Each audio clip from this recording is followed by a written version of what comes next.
तो बेटा अगर 3 कार्बन एटम होंगे तो आप ट्राइओज बोलोगे, 4 होंगे तो टेट्रोज बोलोगे। क्या नीट कैटेगरी का बच्चा, क्या जेई कैटेगरी का बच्चा, क्या सीयूईटी कैटेगरी का बच्चा इस लेक्चर को देख सकता है? बात आती है मैम कार्बोहाइड्रेट्स को आप कैसे क्लासिफाई करते हो, तो बेटा 3 क्लासेस होती है जिसमें हम इसे क्लासिफाई करते हैं। अब बारी आती है बेटा नेक्स्ट चीज, रिड्यूसिंग शुगर्स क्या होते हैं, नॉन रिड्यूसिंग शुगर्स क्या होते हैं। पहली क्लासिफिकेशन हमारे पास आती है मोनोसैकेराइड्स, सेकंड आती है ओलिगोसैकेराइड्स एंड थर्ड आती है पॉलीसैकेराइड्स। शुरू करते हैं हमारी ऑर्गेनिक केमिस्ट्री का आखिरी लेक्चर जिसका नाम है biomolecules. Hello my shimmering stars, कैसे हैं मेरे चमकते सितारे? में तहे दिल से आपका स्वागत करती हूं आपके अपने फिजिक्स वाला के प्लेटफॉर्म पर और आपके अपने एनसीईआरटी वाला चैनल पर। आज बेटा जी हम करने जा रहे हैं आपका आखिरी चैप्टर माइंड मैप सीरीज का, जिसका नाम है बायोमोलिक्यूल्स। तो जैसे कि आप सभी जानते हैं माइंड मैप सीरीज एक तरह से क्विक रिवीजन सीरीज है, जहां पर आप अपने टॉपिक को बिल्कुल बेसिक से समझ पाते हो और रिवाइज भी कर पाते हो। एक तरह से आप इस तरीके से इसको समझ सकते हो भी, जहां पर हमें कभी दिक्कत आए, है ना, और हमें लगे भी क्या करें, किस तरीके से रिवाइज करें, किस तरीके से हम टॉपिक को अपने दिमाग में रिटेन करके रखें, तो माइंड मैप सीरीज उसमें आपकी बहुत हेल्प करती है। जब आपको पता आपका पेपर आने वाला है और आपको पता आपके पास समय कम है, तो उस समय को यूटिलाइज कैसे किया जाए, इस सीरीज के द्वारा किया जाए। अब मैं पहले बता दूं, बहुत सारे बच्चे ये पूछते हैं मैम क्या यहाँ से हम बिल्कुल बेसिक से समझ सकते हैं? देखिए बेसिक से समझ तो सकते हैं, बट द पॉइंट इज बेटा ये बहुत ही क्विक सीरीज होती है। इन दिस सेंस मैं कहूंगी this is a kind of a one shot, but यहाँ पर आपको शॉर्टकट्स, शॉर्ट टेबल्स से सारी चीजें रिवाइज करवाई जाती हैं, जिससे आपका समय बचता है। अब अगर आपने पहले कभी सुना ही नहीं होगा तो हाँ जी कहीं ना कहीं आपको दिक्कत आ सकती है, but let me tell you, ये रिवीजन जो बच्चे करने आए हैं, जिनको लगता है भी कभी कभार ना कोई टॉपिक एक रह जाता है समझने में, या किसी को लगता है नहीं मुझे ना एक बेटर अंडरस्टैंडिंग चाहिए और मुझे ऐसा चाहिए भी पेपर से पहले ना सब कुछ ना दिमाग में सेट हो जाए, अच्छा इसके अंदर ये पढ़ा था, इसके अंदर ये पढ़ा था, ये ऐसे होता है, ये वैसे होता है, तो यस ये सीरीज आपकी मदद करने वाली है। शुरू करते हैं हमारी ऑर्गेनिक केमिस्ट्री का आखिरी लेक्चर जिसका नाम है बायोमोलिक्यूल्स। अब बेटा बायोमोलिक्यूल्स बहुत सारे बच्चों ने अपनी मैं कहूंगी बायोलॉजी के अंदर क्लास 11th में भी पढ़ा था। कुछ कुछ चीजें वहां से सिमिलर है, मतलब कुछ कुछ टॉपिक सिमिलर है, बट केमिस्ट्री के अंदर as you very well know chemistry है तो रिएक्शंस तो होंगी, तो रिएक्शंस आपको यहाँ देखने को मिलेंगी। चलिए शुरू करते हैं आज की इस पर्टिकुलर क्लास को। तो चैप्टर हम फिनिश करेंगे और मैम रही बात तो क्या क्या टॉपिक्स रहने वाले हैं इस पर्टिकुलर क्लास के अंदर, तो बेटा टॉपिक्स अपने वही होंगे, पूरी एनसीईआरटी को हम फॉलो करते चलेंगे। यहाँ पर मैं कुछ हाइलाइट्स भी लेकर के आई हूँ एनसीईआरटी के, जो मैं बताती चली जाऊंगी भी हाँ यार एनसीईआरटी में लाइन दी और ये बहुत इंपॉर्टेंट है, इसे मार्क कर लो, क्योंकि यहाँ से ना सीधा सीधा आपके क्वेश्चंस आते हैं। एक और क्वेश्चन जो आपके दिमाग में आ रहा होगा, क्या नीट कैटेगरी का बच्चा, क्या जेई कैटेगरी का बच्चा, क्या सीयूईटी कैटेगरी का बच्चा इस लेक्चर को देख सकता है? मतलब मैम बोर्ड्स वालों के लिए तो ये series no doubt is very very helpful, पर क्या नीट जेई और सीयूईटी वाले स्टूडेंट्स भी देख सकते हैं? तो यस एब्सोल्युटली आप देख सकते हैं।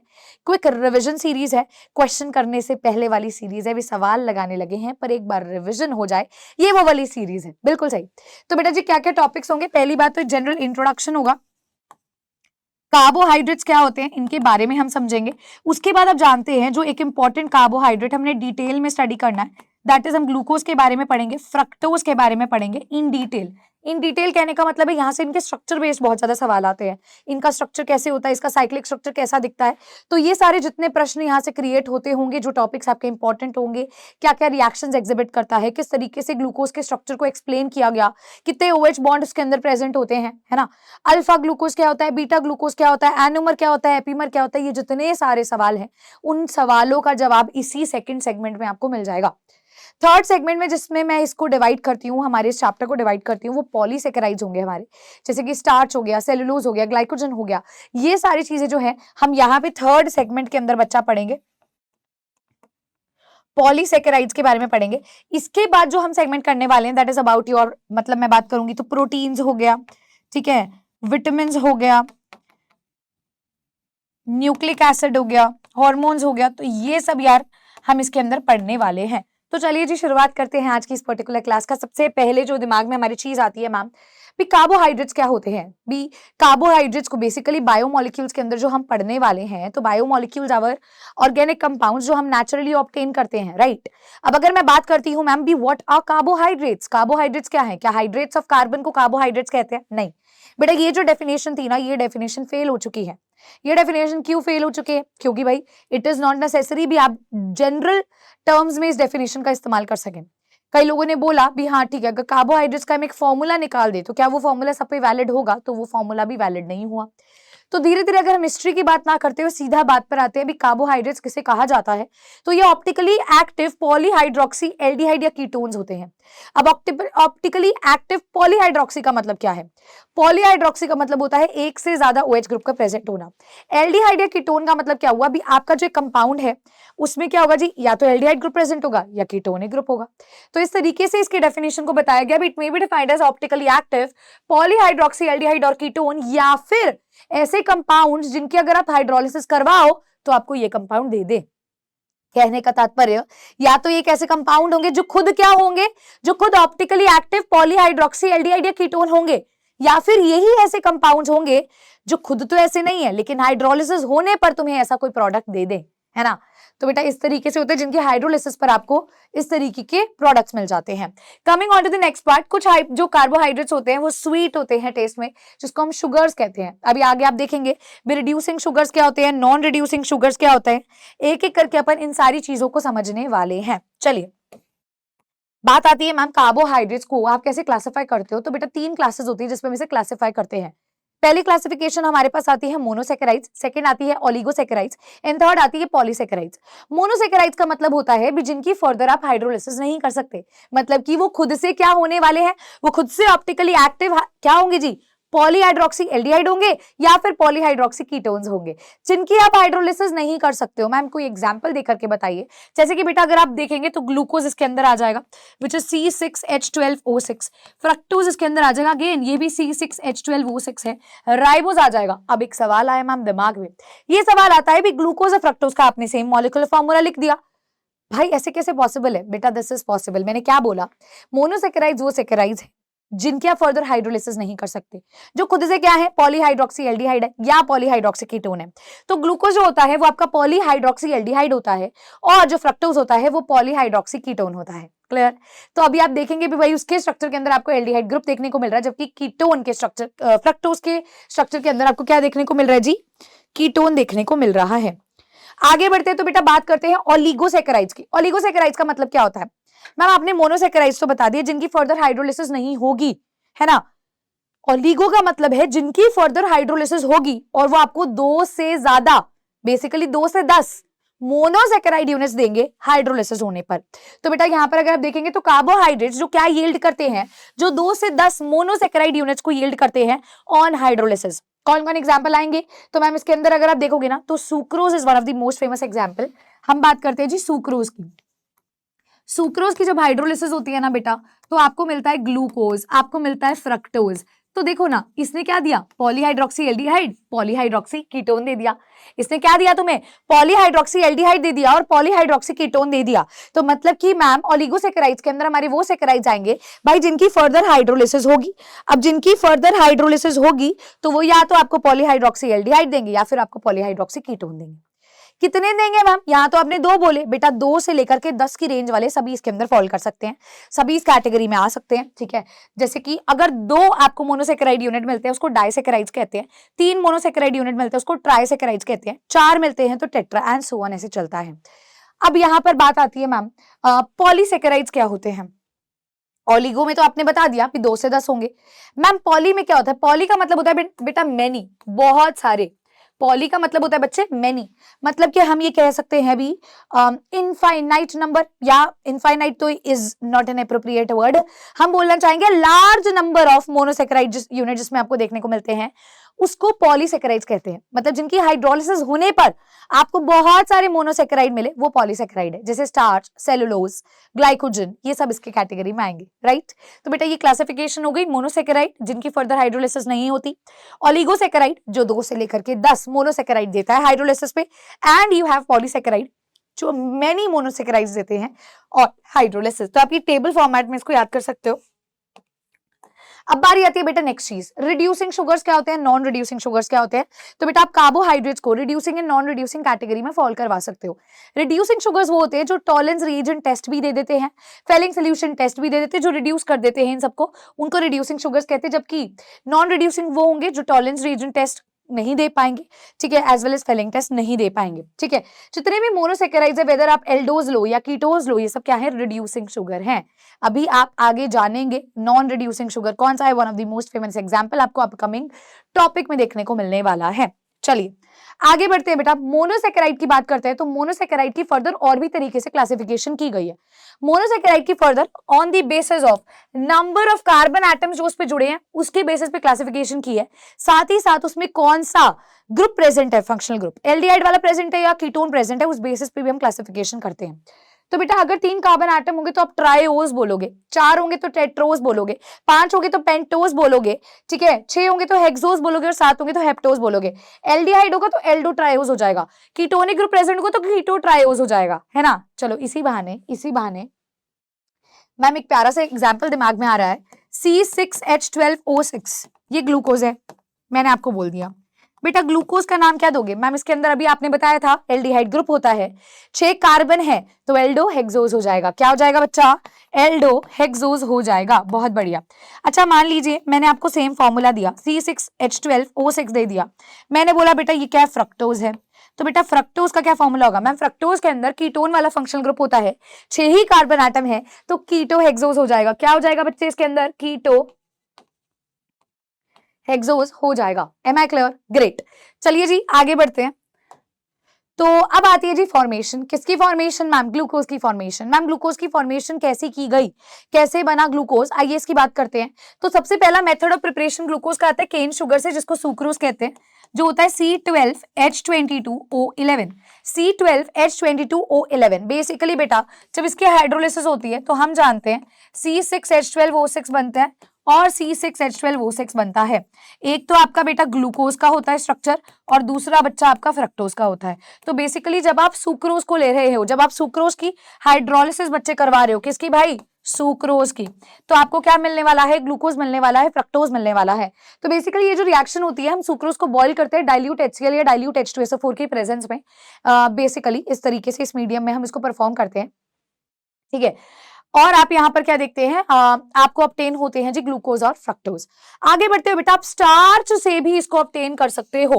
किससे ऑब्टेन किया जा सकता है मैम, इसको स्टार्च से भी बनाया जा सकता है। तो पहले मैं चाहती हूँ सभी बच्चे ना पहले वाली जो डेफिनेशन है, सभी स्टूडेंट्स इस पहले वाली डेफिनेशन को नोट करेंगे, फिर अपन आगे बढ़ते हैं। सभी इसको पहले वाली डेफिनेशन को लिखें। तो बेटा जी स्टार्च के थ्रू कैसे होती है, आइए लिखते हैं। We know that ma'am C6H10O5 जो होता है, दिस इज बेसिकली स्टार्च, ठीक है, ये बेटा स्टार्च होता है। तो जितने तुमने n number of molecule starch के लिए हैं यार, उतना ही क्या ग्लूकोज प्रोड्यूस हो जाता है, C6H12O6 आपको मिल जाता है। तो बेसिकली ये जो रिएक्शन होती है ये आप करवाते हो डाइल्यूट H2SO4 के साथ। टेम्परेचर लिखना चाहते हो तो यार 393 केल्विन टेम्परेचर पर इसकी ये जो है रिएक्शन करवाई जाती है। इस तरीके से आप ग्लूकोज को ऑब्टेन कर सकते हो। 2 ही मेथड ऑफ प्रिपरेशन है बेटा। Coming on to the next part, जो बोर्ड्स के रिगार्ड में बहुत इंपॉर्टेंट कॉन्सेप्ट आता है, जहां से 1 नंबर 2 नंबर 3 नंबर के सीधा सवाल आपसे पूछ सकते हैं, ये आता है जी स्ट्रक्चर ग्लूकोज का कैसे डिटरमाइन किया गया। तो साइंटिस्ट ने भाई कुछ एक्सपेरिमेंट्स करवाए, कुछ एविडेंसेस देखे गए जिसने ग्लूकोज के स्ट्रक्चर को डिटरमाइन किया, ग्लूकोज के बारे में हमें बताया। तो क्या क्या चीजें बताई गई, पहली बात तो ग्लूकोज का मॉलिक्यूलर फॉर्मूला बताया गया, दैट इज C6H12O6। अगर मैं आप सभी बच्चों से पूछूं इसका मॉलिक्यूलर मास कितना होगा, तो बेटा आप सभी ने इसका मॉलिक्यूलर मास कैलकुलेट किया हुआ है। C6H12O6 है, कितने कार्बन है, 6, तो 6 इंटू कार्बन का मास, 12 इंटू हाइड्रोजन का मास एंड 6 इंटू ऑक्सीजन का मास। बेटा कार्बन का मास होता है 12, तो 6 इंटू 12, प्लस हाइड्रोजन का मास होता है 1, तो 12 इंटू 1, प्लस ऑक्सीजन का होता है जी 16, तो 6 इंटू 16 हो जाएगा। अब इसको देखोगे तो कितना आएगा, 72 प्लस 12 प्लस 96 कितना आएगा, 84 प्लस 96 कितना आएगा, 180 ग्राम्स। तो बेसिकली ग्लूकोज का मास कितना है जी, 180 है ना। आगे देखते हैं, ग्लूकोज की बात करते हैं। ग्लूकोज को एल्डो हेक्सोज कहते हैं। अभी मैंने बताया था एल्डो क्यों यूज किया, एल्डिहाइड ग्रुप है, हेक्सोज का मतलब है 6 कार्बन एटम उसके अंदर प्रेजेंट है।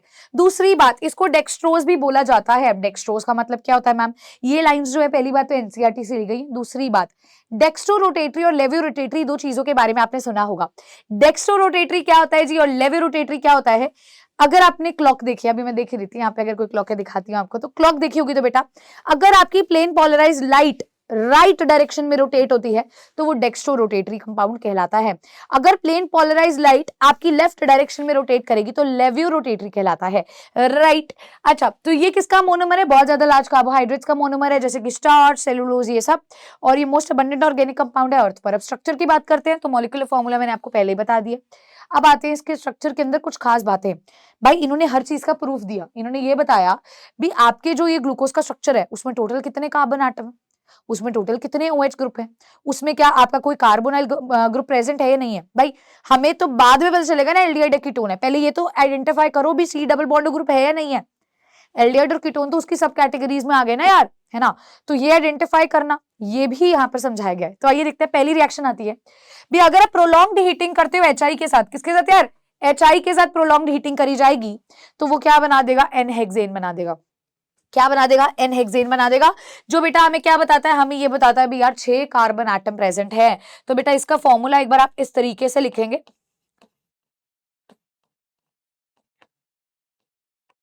जब आप इसकी प्रोलॉन्ग्ड हीटिंग करेंगे HI के साथ तो हमें N हेक्सेन मिल जाएगा। N हेक्सेन का मतलब क्या होता है? स्ट्रेट चेन मिलेगी 6 कार्बन एटम की।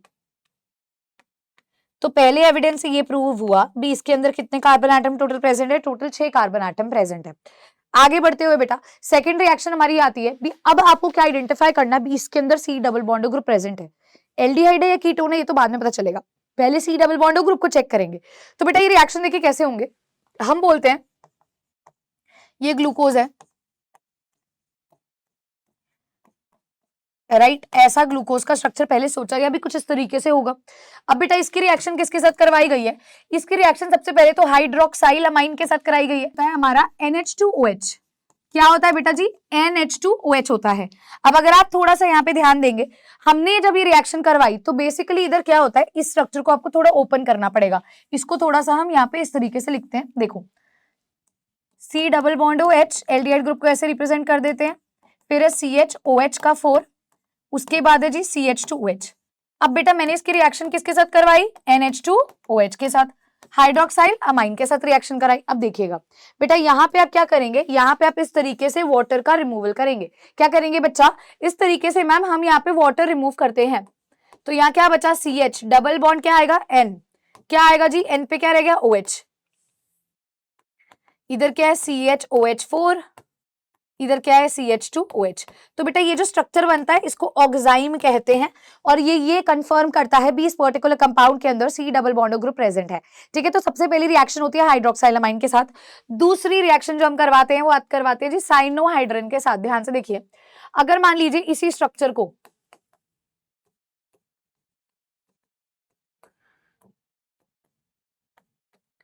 मैंने रिएक्ट करवाया HCN के साथ, हाइड्रोजन साइनाइड के साथ, क्या जी? हाइड्रोजन साइनाइड के साथ, तो साइनोहाइड्रिन बनता है। कैसे? आइए बेटा ये पॉजिटिव ये नेगेटिव, आपको पता है इन दोनों में इलेक्ट्रोनेगेटिविटी का डिफरेंस है, तो ऑक्सीजन पे पार्शियल नेगेटिव, कार्बन पे पार्शियल पॉजिटिव चार्ज होता है। अब देखना बेटा क्या होता है, आपको पता होगा, पहले ये नेगेटिव चार्ज आएगा पॉजिटिव पर, ये डबल बॉन्ड ब्रेक करेगा तो ये इधर चला जाएगा।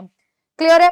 तो बेटा हमें यहां से क्या देखने को मिलता है? H, इधर OH, इस पे लगा है CN, एक H इस पे पहले से था, CHOH का 4, CH2OH। तो ये जो कंपाउंड आपको देखने को मिला ये मिला साइनोहाइड्रिन। बेटा ये दो ऐसी रिएक्शन है जो ये कंफर्म करती है भी ग्लूकोज के स्ट्रक्चर के अंदर C double bond group present होता है, ये इस चीज को कंफर्मेशन देती है। आगे बढ़ते हैं भाई, आप पढ़ भी सकते हैं that this confirms the presence of a carbonyl group in glucose. आगे बढ़ते हुए हम ये देखते हैं भी अब हमने ये तो जान लिया है ना, ये तो जान लिया भी उसके अंदर कौन सा फंक्शनल ग्रुप है। अब ये देखना है एल्डिहाइड कीटोन है, तो उसके लिए बेटा हम इसकी रिएक्शन किसके साथ करवाते हैं? ध्यान से देखिएगा बच्चे, ग्लूकोज ऑक्सीडाइज हो जाता है ग्लूकोनिक एसिड में on reaction with a mild oxidising agent जिसका नाम है ब्रोमीन वाटर। मतलब मान लो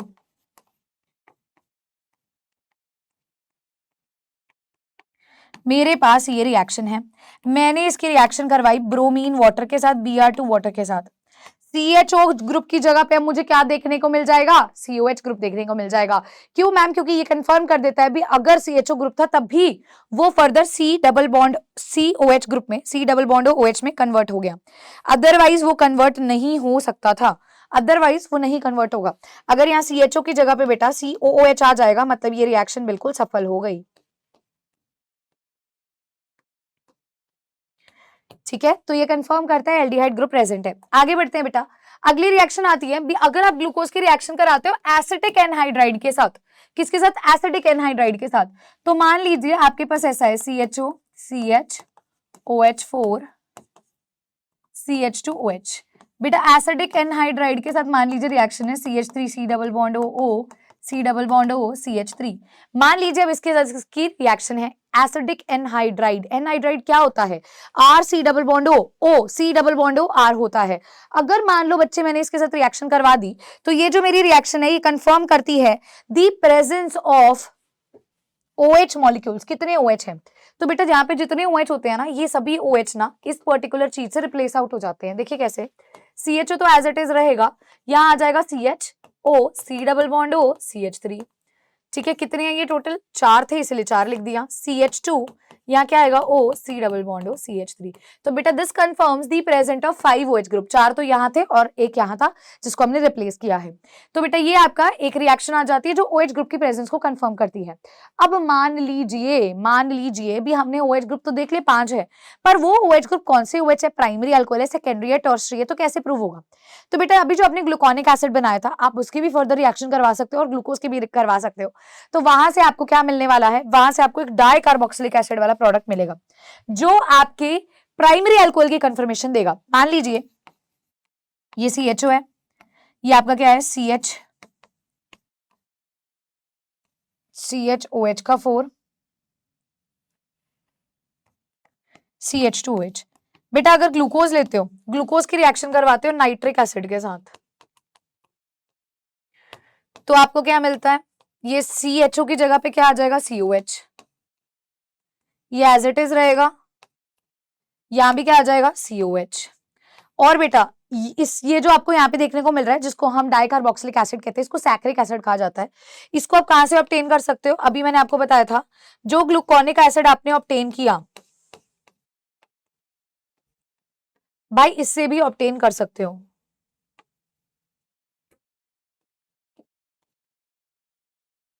तो बेटा ये स्ट्रक्चर बेस्ड कोई भी रिएक्शन आपसे पूछी जा सकती है आपके पेपर के अंदर। मैं चाहती हूँ सभी बच्चे इसको नोट कर ले, फिर अपन आगे बढ़ेंगे यार। पहले सभी के सभी स्टूडेंट्स इसको नोट कर लें, डन है। चलो अब बेटा आती है साइक्लिक स्ट्रक्चर ग्लूकोज की। ग्लूकोज की साइक्लिक स्ट्रक्चर कैसी दिखती है ना, इसका कैसे हमें प्रोजेक्शन फॉर्मूला देखने को मिलता है, आइए इसको समझते हैं। ओके तो पहली बात तो जो अभी तक मैं आपको चीज दिखा रही थी ऐसे लिख करके CHO CHOH का 4 CH2OH, उसको हम ऐसे रिप्रेजेंट करते हैं। फिशर प्रोजेक्शन फॉर्मूला हम देखेंगे, इसके अंदर हार्वर्थ स्ट्रक्चर देखेंगे, राइट। तो बेटा इसको ऐसे लिखा जाता है, CHO एज इट इज लिख दिया। अब आपको बताइए 4 कार्बन है तो 1 2 3 4 ऐसे हो गया। अब ये यहाँ पे HOH लगा, तो HOH की प्लेसमेंट कैसे होती है ध्यान से देखना बेटा। HOH एक छोड़ दो, HOH HOH जो आपने छोड़ा है उसमें H इस तरफ OH इस तरफ लगा दो। ये आपके ग्लूकोज का स्ट्रक्चर है। ये कैसा ग्लूकोज है भाई, ये आपका है D पॉजिटिव ग्लूकोज।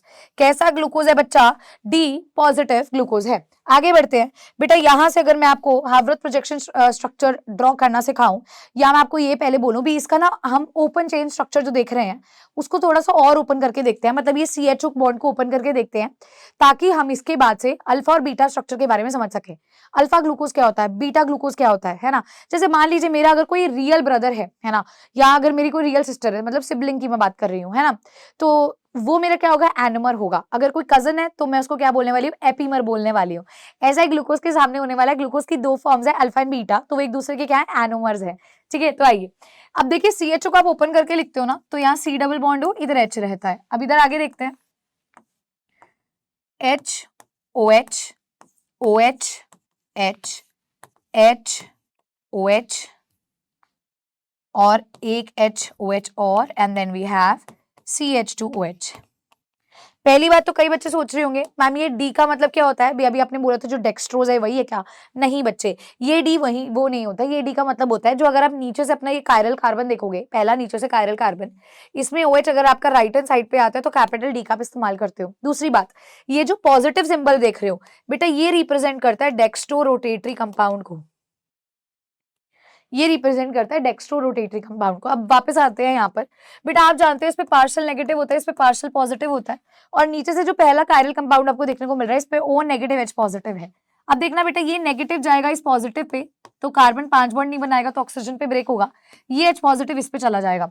अब ये O नेगेटिव इस पे जा तो रहा है पर पुराने बॉन्ड तोड़ नहीं रहा है, तो बेटा देखिएगा किस तरीके का हमें स्ट्रक्चर देखने को मिलता है। कार्बन, इस पे एक H पहले से लगा है और यहाँ कौन आके अटैच हो गया, OH आके अटैच हो गया। बेसिकली H पॉजिटिव इस O नेगेटिव पे जाके जुड़ जाएगा। रेस्ट सारी कहानी एज इट इज लिखते हैं, H OH OH H H OH। अब H यहाँ क्या है, CH2OH। बेटा यहाँ पे जो ऑक्सीजन था वो अभी भी बॉन्ड नहीं उसने तोड़ा है और उसने नया बॉन्ड कार्बन के साथ बना लिया है, तो इस तरीके का आपको कंपाउंड देखने को मिलता है। ये जो स्ट्रक्चर मैंने ड्रॉ किया है ये आपका अल्फा डी पॉजिटिव ग्लूकोज का स्ट्रक्चर है। मैम इसको अल्फा क्यों बोला, पहली बात तो ये अल्फा क्यों है, अल्फा इसीलिए क्योंकि आप टॉप मोस्ट कार्बन पे देखोगे, फर्स्ट कार्बन पे बेटा देखोगे तो OH की पोजीशन अगर राइट हैंड साइड पर होती है, OH की पोजीशन अगर राइट हैंड साइड पर होती है तो अल्फा फॉर्म बनेगी, OH की पोजीशन अगर आपकी लेफ्ट हैंड साइड पर होगी तो बीटा फॉर्म बनेगी। तो आप इस तरीके से ठीक है स्ट्रक्चर्स ड्रॉ कर सकते हैं। ठीक है जी, नोट कर लो इसको। देखो ग्लूकोज में फिशर और हैवरथ दोनों देखने हैं। आ जाओ अब इसको देखते हैं।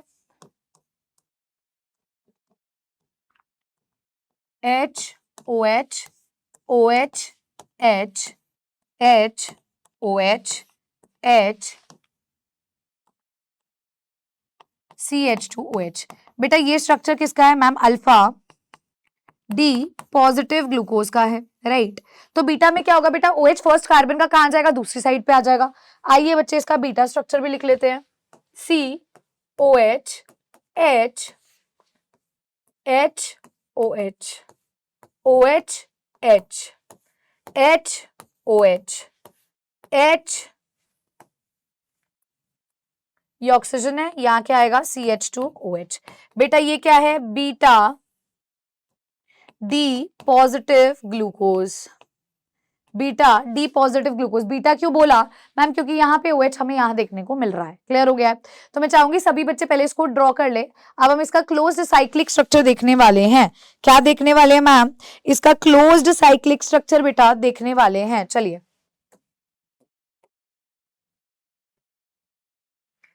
बेटा मैं पहले ही बता दूं, जो ग्लूकोज होता है ना वो पायरान रिंग को रिजेंबल करता है, तो इसलिए जो स्ट्रक्चर अब यहाँ बनेगा वो ग्लूकोपाइरेनोज बनेगा, ठीक है। और फ्रक्टोज जो पढ़ोगे तो वो फ्यूरान रिंग को रिजेंबल करता है। किस तरीके से मैम, देखिए आपकी पायरान रिंग कुछ इस तरीके से होती है, आप इसको पहले ड्रॉ करोगे। अब बेटा यहाँ पे ना छोटी छोटी चीजें जो आपको समझनी होंगी। पहली बात तो this is the first carbon atom, this is the second carbon atom, third carbon atom, fourth carbon atom, fifth carbon atom और इधर सिक्स्थ आएगा। अब आपको इसको इसमें कैसे रिप्रेजेंट करना है, तो बेटा आपको पता होना चाहिए जो लेफ्ट पे चीज आप लिखोगे वो टॉप पर आएगी, जो राइट पे आप मेंशन करेंगे जी वो कहां पर आएगी, बॉटम पर आएगी। तो बेटा लेफ्ट वाली टॉप पर, राइट वाली बॉटम पर आएगी। अब देखो यहां देखोगे this is right, this is left, right left, left वाली टॉप पर आएगी H, OH बॉटम पर, लेफ्ट वाला H टॉप पर, OH बॉटम पर, लेफ्ट वाला OH टॉप पर, H बॉटम पर, H टॉप पर, OH बॉटम पर। यहाँ सिक्स्थ कार्बन है तो सिक्स्थ कार्बन कौन है, CH2OH, और यहाँ क्या आ जाएगा, ये वाला हाइड्रोजन आ जाएगा। भले ही आप इसमें लिख लो 1 2 3 4 5 6 इस तरीके से।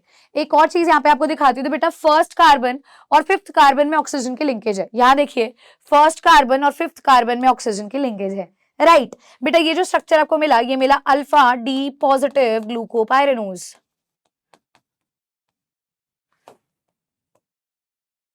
आइए इस स्ट्रक्चर को ड्रॉ करते हैं इसी फॉर्मेट में।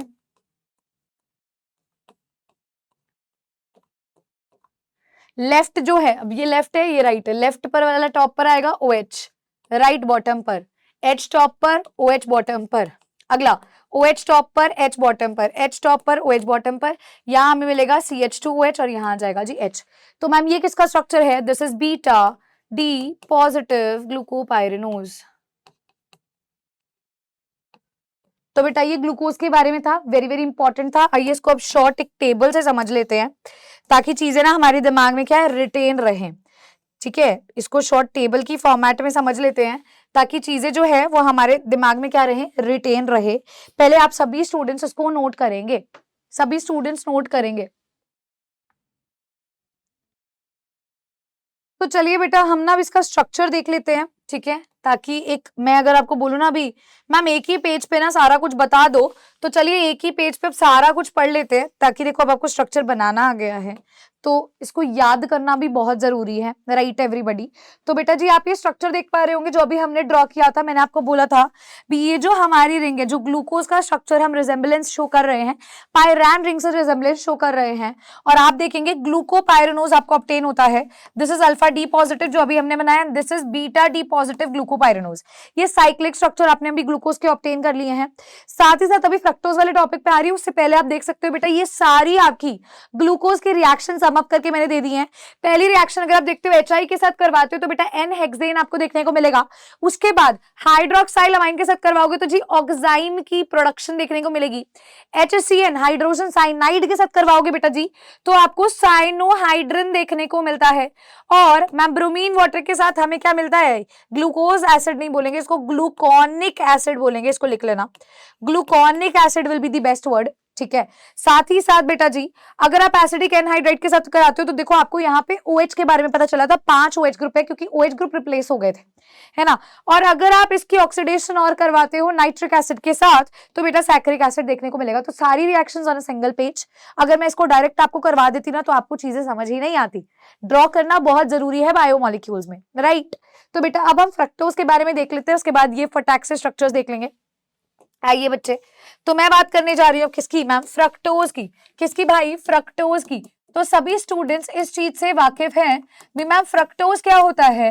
फ्रक्टोज होता है एल्डोकीटोज। एल्डोकीटोज का मतलब है एल्डिहाइड ग्रुप प्रेजेंट है और कीटोनिक ग्रुप उसके अंदर प्रेजेंट है, राइट।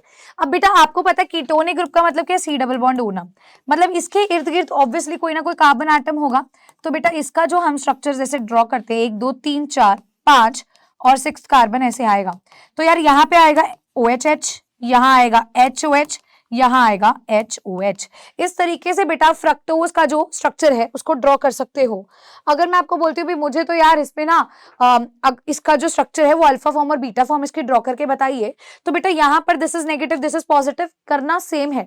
सेकेंड लास्ट कार्बन जो कि आपका कायरल है, ये वाला कार्बन आपका कायरल है, ये कायरल नहीं है। कायरल का मतलब होता है जिसपे 4 अलग ग्रुप होते हैं, इस पे नहीं है।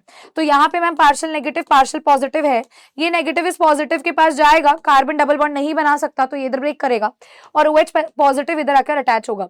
अब बेटा ये सेम फॉर्मेट में है, एक तरफ CH2OH है, एक तरफ कार्बन है, एक तरफ OH है। आगे देखिएगा, अब इसको आपको ऐसे समझना होगा मैम यहाँ है CH2OH, यहाँ है कार्बन, यहाँ है OH, ठीक है। यहाँ पे हमारे पास क्या है OHH, यहाँ क्या है HOH, इधर क्या है H है और इधर है CH2OH। बेटा इन दोनों के बीच में आपको ऑक्सीजन की लिंकेज देखने को मिलेगी, राइट। तो मैं अल्फा फॉर्म बनवा रही हूँ, बीटा फॉर्म अभी आपको मैं दिखा दूंगी, this is the alpha form. अब यहाँ पर एक आप छोटी सी ऑब्जर्वेशन करो, this is the first carbon, second carbon, third carbon, fourth carbon, fifth and sixth carbon. तो बेटा ये जो होती है ना ये फ्यूरान रिंग को रिजेंबल करती है, फ्यूरान रिंग को रिजेंबल करती है और इस तरीके से आप इसको ड्रॉ करवाओगे।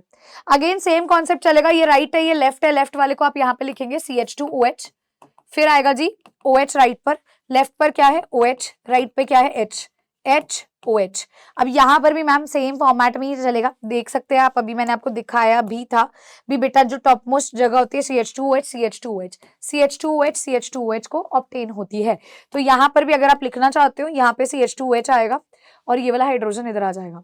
तो इसकी अगर आप ऑब्जर्वेशन देखें तो ये फर्स्ट कार्बन है, सेकंड है, थर्ड है, फोर्थ है, फिफ्थ है और सिक्स्थ है। मैम यहाँ पर ना सेकंड और फिफ्थ के बीच में ऑक्सीजन की लिंकेज है, सेकंड और फिफ्थ के बीच में ऑक्सीजन की लिंकेज है। तो यहाँ पर देखते हैं तो सेकंड और फिफ्थ के बीच में ऑक्सीजन की लिंकेज है, हेंस प्रूव्ड ये अल्फा फॉर्म है। मैम बीटा फॉर्म क्या होगी, जब आप OH को इस तरफ पे लिख दोगे बीटा फॉर्म बन जाएगी। आइए इसको स्ट्रक्चर से भी देख लेते हैं, आइए बच्चा इसको स्ट्रक्चर से भी समझ लेते हैं ताकि कोई दिक्कत ना आए। तो स्ट्रक्चर में आप देख सकते हैं फ्यूरान रिंग को रिजेंबल करती है, फ्रक्टोफ्यूरेनोज हो जाएगा, ये अल्फा फॉर्मेट हो जाएगी इसकी। अच्छा एक और चीज बेटा यहाँ नेगेटिव क्यों लगाया, क्योंकि ये क्या है लेवियो रोटेटरी, क्या है लेवियो रोटेटरी, ये प्लेन पोलराइज्ड लाइट को लेफ्ट डायरेक्शन में रोटेट करती है। ये स्ट्रक्चर मैंने ड्रॉ करवा दिया, ये आपका हो जाएगा जी बीटा डी नेगेटिव का, ठीक है। तो ये स्ट्रक्चर्स वाली सारी कहानी मैंने आपको यहाँ पर समझा दी है। अब before moving on to the sucrose वाला पार्ट है ना, मैं आपको एक शॉर्ट ट्रिक पहले बताना चाहूंगी बिफोर स्टार्टिंग दैट। बेटा ट्रिक बहुत सिंपल सी है। आपको जो भी अब स्ट्रक्चर्स हमने सिखाए हैं, जैसे ग्लूकोज का अल्फा और बीटा फॉर्म, फ्रक्टोज का अल्फा और बीटा फॉर्म, पहली बात तो वो एनोमर्स है। अल्फा बीटा क्यों एनोमर्स क्यों है? क्योंकि मैम भाई भाई हैं। फर्स्ट कार्बन पे OH ग्रुप की जगह बदली होती है तो वो एनोमर होता है। उसके अलावा किसी भी कार्बन पे OH की जगह बदल दोगे एपीमर हो जाएगा। ठीक है, तो बेटा अगर आपको सुक्रोज को ऑब्टेन करना है, अब हम डाइसैकेराइड्स पे चलने वाले हैं। बेटा इन सभी में ग्लाइकोसिडिक लिंकेज होती है, मतलब ऑक्सीजन से कनेक्टेड होते हैं दो कार्बन। कैसे दिखा दूंगी।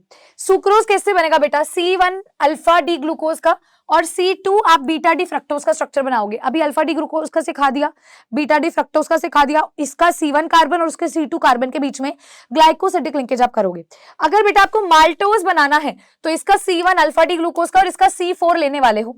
अगर लैक्टोज बनाना है तो बेटा C4 आप लेने वाले हो यहां पर जी ग्लूकोज का और C1 of beta D galactose. Start करवाती हूँ एक एक चीजें। देखो जब आपको समझाऊंगी ना तो आपको चीजें समझ आएंगी ढंग से। सुक्रोज की बात करते हैं। अब आप देखो, आपने ये स्ट्रक्चर अभी ड्रॉ किया है, ये स्ट्रक्चर अभी ड्रॉ किया, ये स्ट्रक्चर अभी ड्रॉ किया है ना। बस इनको क्या करना है बेटा, जब आप इनको जोड़ोगे तो मैंने बता दिया एक का C1 दूसरे का C2। सुक्रोज के केस में बच्चे बड़े कंफ्यूज होते हैं क्योंकि बेटा C2 कार्बन इस तरफ आता है, इस तरफ नहीं आता है। एनसीईआरटी में ये जो डायग्राम दिया गया है ये 180 डिग्री रोटेट करके दिया गया है, इस चीज का ध्यान रखें। तो मैं आपको जो सजेशन दे रही हूँ ध्यान से सुनिएगा बेटा। अल्फा डी ग्लूकोज का स्ट्रक्चर ऐसे ऊपर बनाइएगा और नीचे बीटा डी फ्रक्टोज का बनाना। C1 C4 का कनेक्शन बहुत इजीली आपको दिख जाएगा। पानी रिमूव करना है, वाटर रिमूव करना है और आपको ऐसे ऑक्सीजन का लिंकेज मिल जाएगी। ये जो एनसीईआरटी में स्ट्रक्चर है बेटा ये 180 डिग्री रोटेटेड स्ट्रक्चर है, पहले ही क्लियर कर रही हूँ। ठीक है, तो यहाँ पे बेटा ऐसे आपको ग्लाइकोसिडिक लिंकेज देखने को मिलती है। सवाल ये आता है C1 किसका? अल्फा डी ग्लूकोज का। C2 किसका? बीटा डी फ्रक्टोज का। क्या बन जाएगा जी? सुक्रोज बन जाएगा। बेटा सुक्रोज एक नॉन रिड्यूसिंग शुगर है, ध्यान रखना। सुक्रोज आपका एक नॉन रिड्यूसिंग शुगर हो जाता है। क्लियर हो गया? चलिए, तो ये जब इसकी हाइड्रोलिसिस होती है तो ग्लूकोज और हमें फ्रक्टोज मिल रहा था। अब आती है जी माल्टोज की। बेटा माल्टोज की हाइड्रोलिसिस होने पर आपको 2 ग्लूकोज के यूनिट्स मिलते हैं। तो अगर आपको माल्टोज बनाना है तो 2 ग्लूकोज लेने पड़ेंगे। और कौन से अल्फा फॉर्म, तो 2 अल्फा अल्फा ग्लूकोज बना दो। ये पहला कार्बन है, देखो इस पे क्या होता है OH ऐसे लगा हुआ था, इस पे भी ऐसे OH लगा हुआ था। ये इसका चौथा कार्बन है। बेटा ऐसे यहां से ना ऐसे H2O निकाल दिया, H2O निकाल दिया तो इनके बीच में ऑक्सीजन रह गया। ऐसा है, इसका पहला कार्बन इसका फोर्थ कार्बन, वाटर निकाल दो ऐसे ऑक्सीजन रह जाएगा। ठीक है, तो बेटा इस तरीके से आप माल्टोज ऑब्टेन कर सकते हो। 2 आपके अल्फा डी ग्लूकोज यूनिट से मिलकर के बनता है। ठीक है, इस तरीके से होता है। ये बेटा रिड्यूसिंग शुगर होता है, this is a reducing sugar. आगे बढ़ते हैं बेटा, लैक्टोज की बात करते हैं। तो मैम लैक्टोज क्या होता है बेटा? लैक्टोज बनता है आपका गैलेक्टोज और ग्लूकोज से मिलकर के। किससे मिलकर के बनता है मैम? गैलेक्टोज और ग्लूकोज। भाई ये गैलेक्टोज कौन है? भाई गैलेक्टोज ना ग्लूकोज का एपीमर है। Ma'am galactose is C4 epimer of glucose. जो ग्लूकोज का स्ट्रक्चर आपने बनाया उसके अंदर फोर्थ कार्बन पे H और OH की जगह बदल दो, गैलेक्टोज बन जाएगा। एपीमर क्यों बोला? क्योंकि एनोमर वर्ड हमेशा फर्स्ट कार्बन के लिए अपन यूज करते हैं, उसको छोड़ करके कोई भी कार्बन आएगा एपीमर कहलाएगा। ठीक है, तो C4 एपीमर ग्लूकोज का गैलेक्टोज होगा। अब एक बच्चे को मैं पहले बता दूं बेटा, तभी मैंने स्टार्टिंग में बोला था आप रिविजन कर सकते हो, क्योंकि ये स्ट्रक्चर्स अगर आपने पहले कर रखे हैं तभी आपको आसानी होगी, तभी आपको जो चीजें मैं बोल रही हूँ वो समझ आ भी रही होंगी, है ना। तो if you have not done बेटा, हमने बैचेस में, हमने यूट्यूब पर आपको सारी चीजें अच्छे से समझाई हैं। अगर स्टिल किसी को इन डेप्थ पढ़ना है बच्चे, आई विल से अगेन, आप वहां से पढ़ सकते हो, रिविजन हो रही है। ये देखिए, इसको बेटा मिल्क शुगर भी कहा जाता है। ठीक है, ये डाइसैकेराइड्स है और यहाँ पर जो फॉर्म होती है बेटा बीटा डी गैलेक्टोज से बनता है और बीटा डी ग्लूकोज से बनता है। इसका आप देखोगे तो गैलेक्टोज का बेटा जो आप जो कार्बन लोगे वो C1 लोगे, ग्लूकोज का C4 लोगे, ये ध्यान रखना। ये भी रिड्यूसिंग शुगर होता है। तो बेटा आप स्टार्ट करते हैं विद दी पॉलीसैकेराइड। पॉलीसैकेराइड में सबसे पहला आता है स्टार्च। भाई स्टार्च के बारे में बात करते हैं तो प्लांट सेल के केस में जो एक डाइटरी फूड सप्लीमेंट का काम करता है, डाइटरी सोर्स का काम करता है जी, वो मतलब मेन जो पॉलीसैकेराइड है ना प्लांट्स के केस में वो स्टार्च होता है। ह्यूमंस में भी एक इंपॉर्टेंट डाइटरी सोर्स की तरह काम करता है। स्टार्च की बात करते हैं तो सीरियल्स में मिलता है, अगर आप बात करते हो जी, ट्यूबर्स में मिलता है, रूट्स में मिलता है, वेजिटेबल्स में मिलता है। स्टार्च की जो सवाल आता है, स्टार्च का सवाल ये आता है भी स्टार्च ना 2 कंपोनेंट से मिलकर बनता है। एक होता है अमाइलोज, एक होता है अमाइलोपेक्टिन। तो मैंने एक शॉर्ट ट्रिक आपके लिए ऐसे टेबल की फॉर्मेट में इसको लिख दिया, भी आपके लिए आसानी होगी बेटा। अमाइलोज जो होता है वाटर सॉल्युबल कंपोनेंट होता है, अमाइलोपेक्टिन पानी में नहीं सॉल्युबल होता। अमाइलोज 15 से 20% स्टार्च से मिलकर के बनता है। अमाइलोपेक्टिन आपको 80 से 85% स्टार्च से देखने को मिलेगा इसके अंदर। ये लॉन्ग अनब्रांच चेन होती है और यहाँ बेटा ब्रांचिंग आपको देखने को मिलती है। यहाँ लिंकेज C1C4 कार्बन की होती है, यहाँ C1C6 और C1C4 होती है। एक से ब्रांचिंग होती है, एक से लिंकेज होती है, राइट। ठीक है, तो आप ये सारी चीजें देख सकते हैं इस तरीके से, ये आपको बताया गया है। आगे आती है जी सेलुलोज की बारी। भाई सेलुलोज क्या होते हैं? सेलुलोज बने बीटा ग्लूकोज से, स्टार्च बना अल्फा से, सेलुलोज बने बहुत सारे पॉलीसेकेराइड है ना, तो बहुत सारे बेटा बीटा डी ग्लूकोज जुड़ेंगे तब जाके सेलुलोज बनेगा। अब सेलुलोज क्या होता है यार, आपने देखा होगा जो प्लांट की सेल वॉल है उसमें आपने पढ़ा होगा बायो में, दैट इज बेसिकली सेलुलोज की क्रिएटेड होती है ना। प्लांट किंगडम के बारे में आपने सुना होगा, ये एक प्रीडोमिनेंट कंस्टिट्यूएंट है सेल वॉल ऑफ प्लांट का। सेलुलोज एक स्ट्रेट चेन पॉलीसेकेराइड है जो किससे बना है बेटा, ये बना है बीटा डी ग्लूकोज की यूनिट से, C1C4 से अटैच्ड होता है। इस तरीके से आप देख भी सकते हो ऐसे, ये इसका C1 इसके C4 से अटैच्ड है, इसका C1 इसके C4 से अटैच्ड है। ऐसे बेटा जी लिंकेजेस होती हैं, इस तरीके से बच्चे लिंकेजेस होती हैं। ग्लाइकोजन की बात करते हैं तो ग्लाइकोजन को एनिमल स्टार्च बोला जाता है। ग्लाइकोजन को क्या कहते हैं? एनिमल स्टार्च बोलते हैं। इसको एनिमल स्टार्च क्यों बोलते हैं? पहली बात तो ये एनिमल्स में मिलता है, दूसरी बात हमारी बॉडी में जब ग्लूकोज की कमी हो जाती है ना, तो बेसिकली जो ग्लाइकोजन स्टोर होता है वो ब्रेक डाउन कर जाता है ग्लूकोज में और हमें ग्लूकोज मिल जाता है। तो ग्लूकोज को इसलिए एनिमल स्टार्च बोला जाता है। और ये कहाँ कहाँ पर प्रेजेंट होता है? तो लीवर में, मसल्स में, ब्रेन में प्रेजेंट होता है। और इसका स्ट्रक्चर ना अमाइलोपेक्टिन से रिजेंबल करता है। अमाइलोपेक्टिन का हाईली ब्रांच स्ट्रक्चर था ना, भी पढ़ा था आपने, तो अमाइलोपेक्टिन से इसका स्ट्रक्चर रिजेंबल करता है, राइट। तो बेटा ये आपके ग्लाइकोजन के बारे में था। तो बेटा ये आपका पहला पोर्शन कंप्लीट हो गया, सेकंड पोर्शन कंप्लीट हो गया। अब हमारा जो नेक्स्ट पोर्शन था जी प्रोटीन्स, न्यूक्लिक एसिड्स और विटामिन्स और इन सब के बारे में बात करना। आइए इनके बारे में बात करते हैं। प्रोटीन्स की बात करते हैं तो प्रोटीन्स के बारे में सभी स्टूडेंट्स जानते हैं, बेसिकली प्रोटीन चाहिए होते हैं ग्रोथ के लिए, मेंटेनेंस के लिए, बॉडी के, है ना। तो जो अगर हम इसकी बात करते हैं, जितने भी प्रोटीन्स है वो सभी पॉलीमर किसके हैं? अल्फा अमीनो एसिड्स के पॉलीमर होते हैं। किसके भाई? अल्फा अमीनो एसिड्स के वो पॉलीमर होते हैं। और मैम इसका स्ट्रक्चर हमें कुछ इस तरीके से देखने को मिलता है अल्फा अमीनो एसिड का। इसके अंदर हमें NH2 ग्रुप भी मिलता है और COH ग्रुप भी प्रेजेंट होता है, जिसकी वजह से हम ये कह देते हैं ये एक ज्विटर आयन की तरह काम करता है, ज्विटर आयन की क्रिएशन करता है। आगे बढ़ते हुए बेटा तो हम बोलते हैं जितने भी अमाइनो एसिड्स, अब अमाइनो एसिड्स के बारे में पढ़ेंगे क्योंकि अमाइनो एसिड्स के थ्रू ही आप प्रोटीन्स के बारे में पढ़ते हो, सिंपल सी बात है। तो अमाइनो एसिड्स यूजुअली क्या होते हैं? कलरलेस होते हैं, क्रिस्टलाइन सॉलिड होते हैं। क्रिस्टलाइन वो होते हैं जिनकी फिक्स्ड शेप होती है बेटा। अगली बात, ये वाटर सॉल्युबल होते हैं, हाईली मेल्टिंग सॉलिड होते हैं और सॉल्ट की तरह बिहेव करते हैं rather than behaving as a simple amine. क्यों भाई? क्योंकि इसके पास COH ग्रुप भी प्रेजेंट होता है, इसके पास NH2 ग्रुप भी प्रेजेंट होता है। और जैसे कि मैंने आपको पहले ही बता दिया भी, ये क्या करता है भाई? ज्विटर आयन की फॉर्मेशन करता है। कैसे मैम? देखिए आपके पास मान लीजिए ये अल्फा अमीनो एसिड का स्ट्रक्चर है। अगर मैं बोल दूं मतलब ये जो है एसिड है तो ये H पॉजिटिव को डोनेट करेगा, ये बेस है तो H पॉजिटिव को एक्सेप्ट करेगा, है ना। तो इसका दोनों की तरह बिहेवियर होने वाला है। तो हमें यहाँ से COO नेगेटिव मिलेगा और यहाँ से NH3 पॉजिटिव मिलेगा। तो बेटा this is what is zwitter ion. इसी को तो ज्विटर आयन कहा जाता है, इसी को ज्विटर आयन कहते हैं। B dot this is neutral क्योंकि इस पे पॉजिटिव और नेगेटिव चार्जेस है। बट हाँ ये एसिडिक और बेसिक कैरेक्टर दोनों यहाँ पे शो कर रहा है। एक एम्फोटेरिक बिहेवियर एग्जिबिशन हो जाती है। अगली बात आती है बेटा essential and non essential amino acids क्या होते हैं? तो ऐसे अमीनो एसिड्स जो हमारी बॉडी में सिंथेसाइज हो जाते हैं वो नॉन एसेंशियल होते हैं, ठीक है। और जो बॉडी में सिंथेसाइज नहीं हो रहे हैं, जिसको हमें डाइटरी फॉर्मेट में लेना पड़ रहा है, वो एसेंशियल कहलाते हैं। तो these are essential and non essential amino acids. बेटा प्रोटीन्स की फर्दर अगर मैं बात करती हूँ तो प्रोटीन्स ना दो तरह के और तरह के होते हैं, जिसको एक फाइब्रस कहते हैं, ग्लोबुलर कहते हैं। वैसे स्ट्रक्चर ऑफ प्रोटीन्स अगर आप देखोगे ना तो primary, secondary, tertiary, quaternary structure अभी आप देखने वाले हो। लेकिन अगर मैं नॉर्मली बात करती हूँ फाइब्रस प्रोटीन क्या होते हैं, ग्लोबुलर प्रोटीन क्या होते हैं, तो बेटा जी आप ये जानेंगे फाइब्रस प्रोटीन क्या होते हैं। पॉलीपेप्टाइड चेन्स जो होती हैं इसके अंदर वो पैरेलल रन करती हैं। एक अमीनो एसिड दूसरे अमीनो एसिड से पॉलीपेप्टाइड चेन से कनेक्टेड होता है। तो ये जितनी भी पॉलीपेप्टाइड चेन्स है ना ये पैरेलली रन कर रही होती है। जबकि यहाँ पर स्फेरिकल शेप बनती है, वो इनसॉल्युबल होता है वाटर में, ये जी सॉल्युबल होता है। अच्छा प्रोटीन्स की अब स्ट्रक्चर की बात करते हैं, primary, secondary, tertiary and quaternary. तो पहले मैं आपको इसका स्ट्रक्चर दिखाना चाहूंगी ताकि चीजें आपके लिए थोड़ी सी आसान हो जाए। तो बेटा इस तरीके से आपको primary, secondary, tertiary as well as quaternary structure देखने को मिलता है। प्राइमरी स्ट्रक्चर में क्या होता है बेटा, एक अमीनो एसिड दूसरे अमीनो एसिड से ना पेप्टाइड बॉन्ड से कनेक्टेड होता है। एक अमीनो एसिड दूसरे से इस तरीके से वो कनेक्टेड होता है। सेकेंडरी स्ट्रक्चर को जब आप पढ़ते हो तो बेटा ये दो तरह का होता है, एक होता है अल्फा हेलिक्स स्ट्रक्चर, एक होती है बेटा बीटा प्लीटेड शीट्स। यहां पर अगर आप देखते हो ना तो आपको हाइड्रोजन बॉन्डिंग देखने को मिलती है। अल्फा हेलिक्स स्ट्रक्चर होता है बेटा, और आपको हाइड्रोजन बॉन्डिंग देखने को मिलेगी बिटवीन दी टू मॉलिक्यूल्स।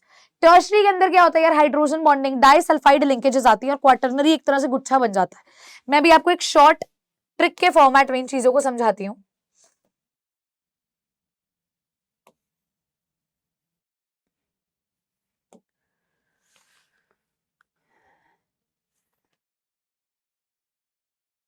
उससे पहले मैं आपको एक बार इसके बारे में बता देती हूँ। तो बेटा पॉलीमर्स होते हैं अल्फा अमीनो एसिड्स के, कौन भाई, प्रोटीन्स होते हैं। अमीनो एसिड में NH2 ग्रुप भी होता है, COH ग्रुप भी होता है। क्लासिफिकेशन अगर हम करते हैं भी कितने NH2 और COH ग्रुप प्रेजेंट है, तो एक होता है न्यूट्रल। न्यूट्रल का मतलब होता है जब आपका जो अभी मैंने मॉलिक्यूल बनाया था उसमें इक्वल नंबर में NH2 और COH ग्रुप हो। बेसिक का मतलब होता है भी आपके पास NH2 ग्रुप ज्यादा है COH ग्रुप से। एसिडिक का मतलब COH ग्रुप ज्यादा है आपके NH2 ग्रुप से। इसके बाद बेटा on the place of synthesis मैंने इसको एसेंशियल नॉन एसेंशियल में किया। एसेंशियल वो होते हैं जो हमारी बॉडी में सिंथेसाइज नहीं होते हैं, हमें डाइट की फॉर्मेट में लेने पड़ते हैं। नॉन एसेंशियल वो होते हैं जो हमारी बॉडी में सिंथेसाइज हो जाते हैं। क्लासिफिकेशन अभी प्रोटीन की हमने शेप के बेसिस पे करी, फाइब्रस टी और ग्लोबुलर। ग्लोबुलर मैंने बताया स्फेरिकल होता है, फाइब्रस मैंने बताया ऐसे थिन लाइक होता है जो पैरेलली आपकी पॉलीपेप्टाइड चेन रन कर रही होती है। स्ट्रक्चर हम पॉलीपेप्टाइड लिंकेज का कैसे होता है बेटा, देखिए ये आपका जैसे हो जाएगा, मैं बोलूंगी ये फर्स्ट आपका अमीनो एसिड है, मान लीजिए सेकंड अमीनो एसिड है, तो बेसिकली यहाँ पे इस तरीके की आपको लिंकेज देखने को मिलती है इनके बीच में। ठीक है, ठीक है जी, आइए वापस आते हैं स्ट्रक्चर पर। तो स्ट्रक्चर में समझा रही थी, मैंने कहा स्ट्रक्चर के अंदर प्राइमरी स्ट्रक्चर में क्या होता है, एक अमीनो एसिड दूसरे अमीनो एसिड से पेप्टाइड बॉन्ड से कनेक्टेड होता है। सेकेंडरी स्ट्रक्चर में बेटा अल्फा हेलिक्स और बीटा प्लीटेड शीट्स होती हैं। अल्फा हेलिक्स में और इनमें हाइड्रोजन बॉन्डिंग देखने को मिलेगी। टर्शरी में आपको हाइड्रोजन बॉन्डिंग देखने को मिलती है, सल्फाइड लिंकेज, डाइसल्फाइड लिंकेज देखने को मिलती है ना, इस तरीके से बॉन्ड होता है। क्वार्टरनी मतलब उन सबको आपने एक साथ कर दिया है। ठीक है, तो प्राइमरी स्ट्रक्चर के अंदर जैसे कि आप पढ़ सकते हैं, एनसीईआरटी की सारी लाइंस बहुत इंपॉर्टेंट है इस टॉपिक के रिगार्ड में, तो मैंने सारे यहाँ पर लाइंस लिखी हैं। प्राइमरी स्ट्रक्चर कहता है भी इसके अंदर एक से ज्यादा पॉलीपेप्टाइड चेन होती है और सभी पॉलीपेप्टाइड चेन जो एक स्पेसिफिक सीक्वेंस में अटैच्ड है। ठीक है, मतलब हर एक अमीनो एसिड पेप्टाइड बॉन्ड से अटैच्ड है। बात करते हैं जी बीटा प्लीटेड शीट्स और अल्फा हेलिक्स स्ट्रक्चर की। तो अल्फा हेलिक्स स्ट्रक्चर इस तरीके से होता है, यहाँ पे आप देख पा रहे हैं, यहाँ पे आप देख पा रहे हैं बेटा, इस तरीके से आपको यहाँ पर हाइड्रोजन बॉन्डिंग देखने को मिलती है। तो यहाँ पे हाइड्रोजन बॉन्डिंग टेक्स प्लेस करती है। अच्छा, टर्शरी स्ट्रक्चर की अगर मैं बात करती हूँ प्रोटीन्स की, किसकी भाई, प्रोटीन्स के टर्शरी स्ट्रक्चर की, तो मैंने आपको पहले बता दिया टर्शरी स्ट्रक्चर्स के अंदर ना आप यहाँ पे फर्दर क्या देखते हो, फोल्डिंग देखते हो इन कंपैरिजन टू सेकेंडरी वाला। इससे राइज होते हैं दो मेजर मॉलिक्यूलर शेप्स जिसको फाइब्रस और ग्लोबुलर कहते हैं। जो मेन फोर्सेज, अब ये लाइन बहुत इंपॉर्टेंट है, कई बार पेपर में पूछ भी लेते हैं, ऐसी कौन सी मेन फोर्सेज है जो सेकेंडरी और टर्शरी स्ट्रक्चर को स्टेबलाइज करती हैं, तो बेटा वो हाइड्रोजन बॉन्ड होंगे, डाइसल्फाइड लिंकेज होंगे, वॉन डेर वाल्स फोर्सेज होंगे, इलेक्ट्रोस्टैटिक फोर्स ऑफ अट्रैक्शन होंगी। क्वाटर्नरी के अंदर देख सकते हो कुछ जो होती हैं दो या दो से ज्यादा अधिक पॉलीपेप्टाइड चेन्स जब जो होती हैं वो कंबाइन हो जाती हैं, तो आपको इस तरीके का क्वाटर्नरी स्ट्रक्चर देखने को मिलता है। क्या देखने को मिलता है भाई, क्वाटर्नरी स्ट्रक्चर। अभी जो मैंने आपको ना शॉर्ट टेबल दिया था इसी पर मैं वापस आना चाहूंगी। यहाँ पर बेटा इस टेबल पे अगर आप थोड़ा सा ध्यान से देख पा रहे होंगे,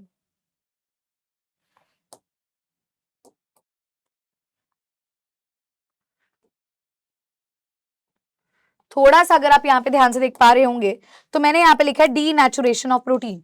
डीनेचुरेशन ऑफ प्रोटीन का मतलब क्या होता है, जब भी आप क्या कर देते हो बेटा, टेम्परेचर चेंज कर देते हो, पीएच चेंज कर देते हो, जिसकी वजह से क्या हो जाए, जिसकी वजह से हाइड्रोजन बॉन्ड ब्रेक कर जाए, तो बेटा वो डीनेचुरेशन हो जाती है, जिसकी वजह से वो अपनी जो एक्टिविटी उसने करनी थी ना, अब वो एक्टिविटी परफॉर्म नहीं कर पाएगा।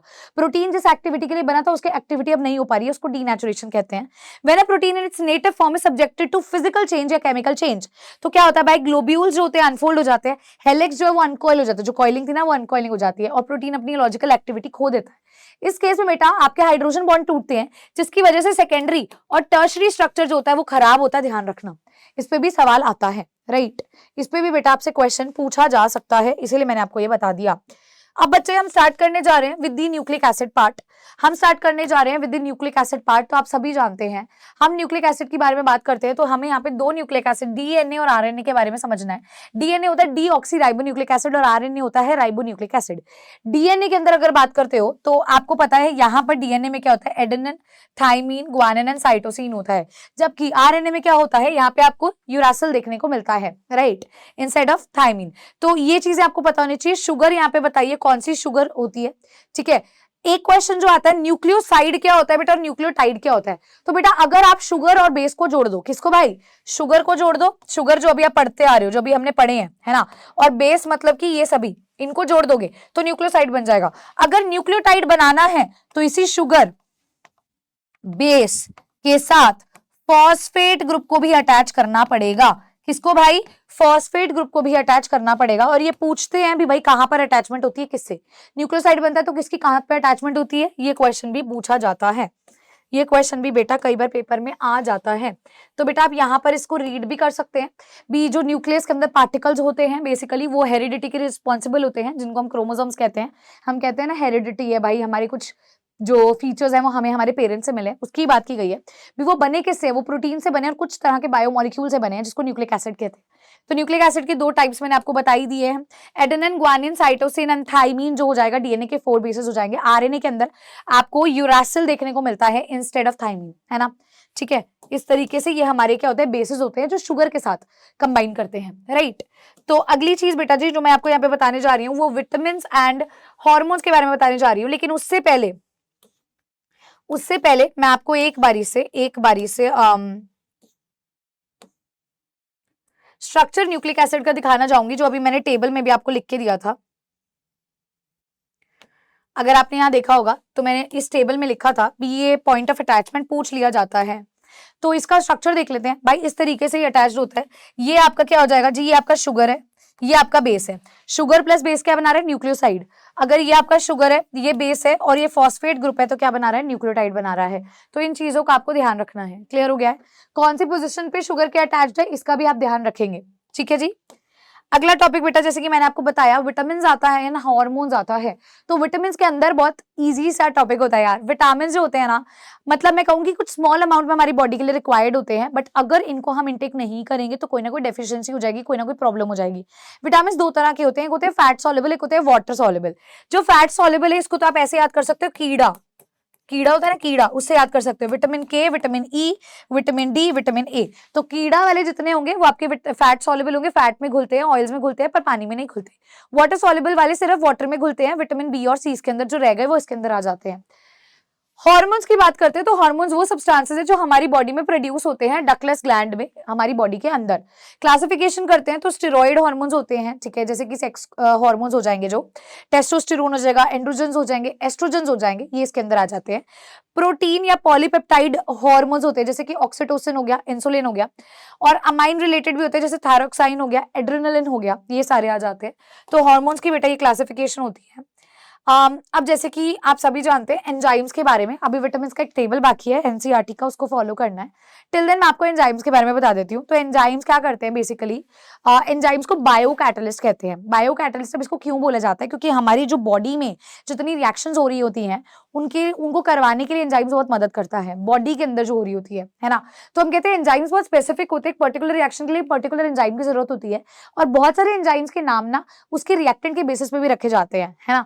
तो इनकी हम क्लासिफिकेशन उस अकॉर्डिंग ही करते हैं।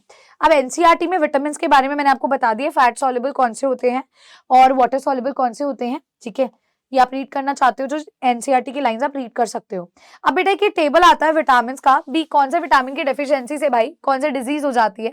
So this is a very very important table जहां मैं मार्क करवा देती हूँ बेटा, आपको पता होना चाहिए। लाइक विटामिन B1 की कमी से क्या होगा यार, बेरी बेरी हो जाएगा।